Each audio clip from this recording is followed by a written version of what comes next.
কাযিবিন, তিনি হলো মিথ্যাবাদী, তিনি মিথ্যা কথা বলে আমাকে অভিযুক্ত করিতেছে। বলা হয়েছে স্ত্রী লোকটির পরিবারের মধ্যে থেকে একজন। আল্লাহ রাব্বুল আলামিন বলেন, আমি এমন পরাজয় ইউসুফকে জুলাইখার মধ্য থেকে তাকে আমি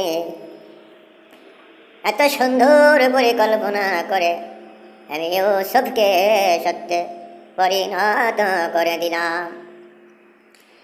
ভাইরা আমার, আল্লাহ রাব্বুল আলামিন বলে গেছেন ওয়াস্তাবাকুল বাব অকদ্দাত কামিসুহু মিন দুবুরিন, দুবুরি মানে দৌড় দেওয়া। যখন তারা ইউসুফ এবং জুলাইখা দৌড়ে দিয়ে যখন দরওয়াজার নিকটে চলে গেল, সেখানে যাওয়ার পরে দেখতে পেল যে তাহার স্বামী জুলাইখার স্বামী মিশরী আজিজ দরওয়াজার সামনে উপস্থিত রহিয়াছে।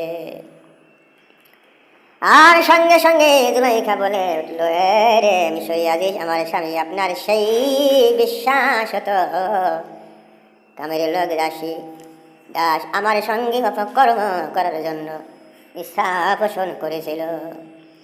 অতএব তাকে আপনি এই অপকর্মের সঙ্গে জড়িত আমাকে করার উদ্দেশ্যে যে আমার সাথে তিনি যা করতে চেয়েছিলেন তার জন্য তার শাস্তি হলো তাকে অতি দ্রুত গতিতে কারাগারে নিক্ষেপ করো, অন্যথায় তাকে যন্ত্রণাময় সাজা মানে শাস্তি প্রয়োগ করা হোক।